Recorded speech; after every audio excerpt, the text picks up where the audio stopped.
What's up, Soul Family? Coming at you with another collective reading. This one's gonna be on success. If you're interested in a one-on-one reading, you can do so by directly messaging me or by doing so with the link in the bio. The first reading is going to be 35 for up to 20 minutes, and you can ask whatever question you want, or I can simply pull and see what comes out. If it doesn't resonate or make sense to you, then I'll simply refund it. That being said, let's jump right in.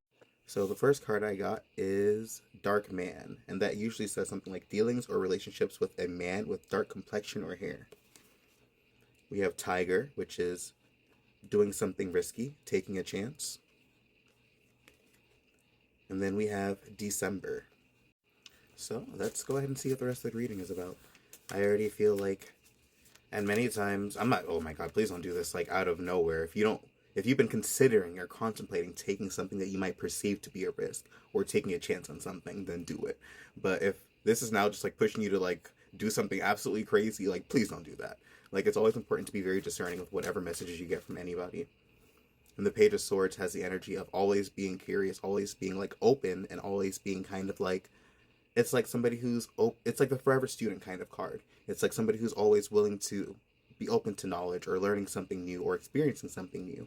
So sometimes we have to be mindful that we are not operating from a space of being closed off to any possibilities of information that we can receive.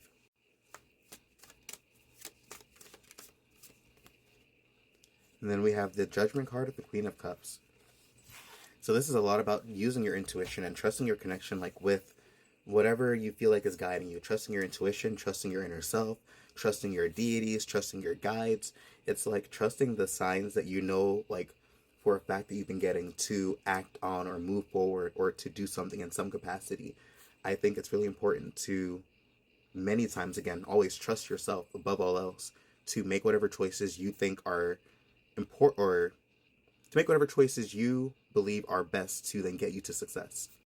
Almost every single successful person will always tell you to trust yourself and trust your intuition and trust you above all else. So I think that's really important because you know the perspective that you're operating from, you know the reasons why you're making the choices that you are and doing things that you're doing, much less the connection that you have with the divine and the experiences that you've had with the divine or the universe or whatever you want to call it.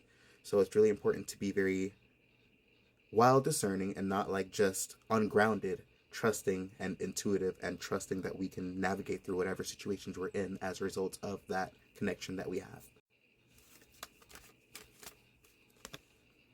Then we have the Nine of Cups. So it's like wishes, it's like the wish fulfilled card. So whatever you're working towards, this is like a guarantee of success as well. It's guaranteed to not specifically, the satisfaction of other people, but I think it's important to then note that we ourselves are worthy of being satisfied or simply worthy of being content with the results of something that we put into. We might be doing things for the benefit of other individuals as well, but there's absolutely nothing wrong with doing things as well for yourself to be satisfied and enjoyed and to enjoy things that you're working towards. So I think it's important to note that while it's just as important to do things altruistically and not with the intention of doing things just for yourself, I think it is just as important to do these things for your benefit and for you actually feeling joy and happiness and everything in between. And maybe even now, doing what you can to keep yourself in that state. The more you allow yourself to operate in that state, then the more things kind of just align for you. It's like the more you then kind of follow the things that you're passionate about, the more you then allow reality to conform to what you're acting on. It's like the more you act on something, the more it shows to reality that you are taking the appropriate steps and embodying and believing that. So then it allows reality to continue to mold around whatever decisions that you're making internally and whatever intentions that you have and like whatever you want to experience within this physical realm. And it's not something that's always easy. I know firsthand, like having to navigate through spirituality, especially within this physical realm and especially with everything that is surrounding us, can be an exhausting and draining thing. Sometimes it really is the energy of the wounded warrior where you might have had to climb a mountain and cross the river and do all these crazy things to get to where you are. So I never say try and be in that state without acknowledging the difficulties that one might have gone through. I'm never going to even dismiss the difficulties that people are still going through, even across the world.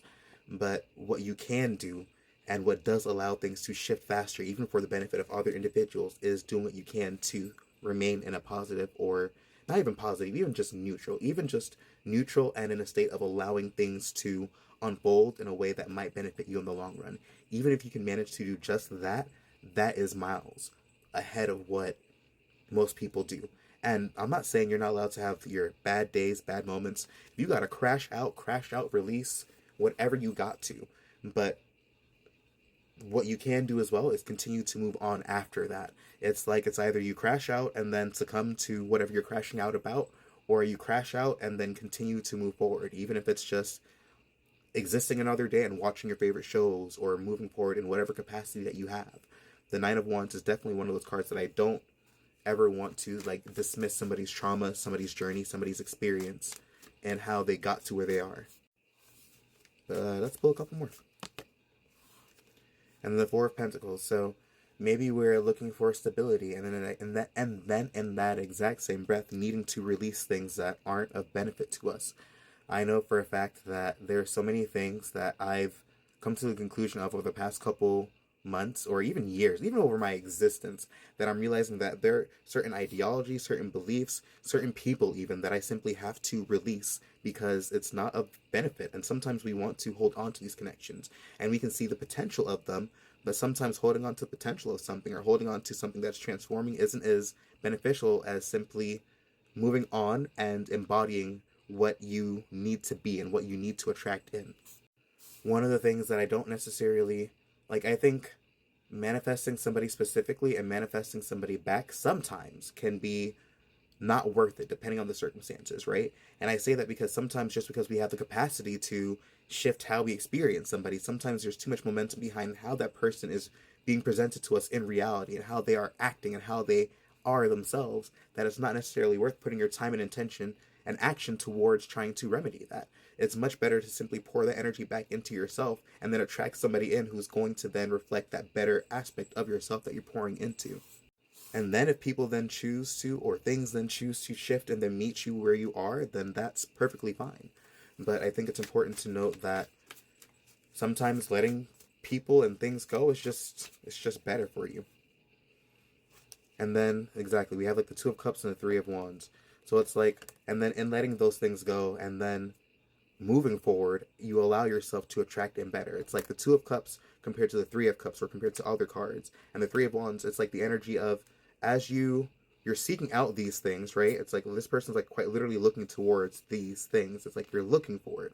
You're here, and now you're moving and taking actions to get to this. And sometimes as we let things go, we then allow ourselves to move on to better things. It's not always easy to let go of people or connections, especially if you have a genuine bond between people. But sometimes you need to be able to embody a frequency and then either allow people to meet you there or fall off. And that's like the Tower energy. It's like the energy of sometimes like the things that we are experiencing being broken down, like our the structure that we're experiencing, the reality that we're experiencing, the way that we are perceiving and then interacting with things being broken down and then shifted for the better. It's like when the Tower moments happen, it can be, I'll always say, like, so everybody hates this card in tarot because it's a card that can be very disorienting to the human mind. It can be very traumatic. But when things are built on a shaky foundation, sometimes that has to crumble so we can rebuild upon something better. So many times these connections fall apart. These things don't align with us in the future, and that is simply the path to success, because what we are embodying and what will attract in success cannot simply be around these energies. And then on the bottom of the deck, we have the Ace of Swords, which is, well, this card kind of peeked out too.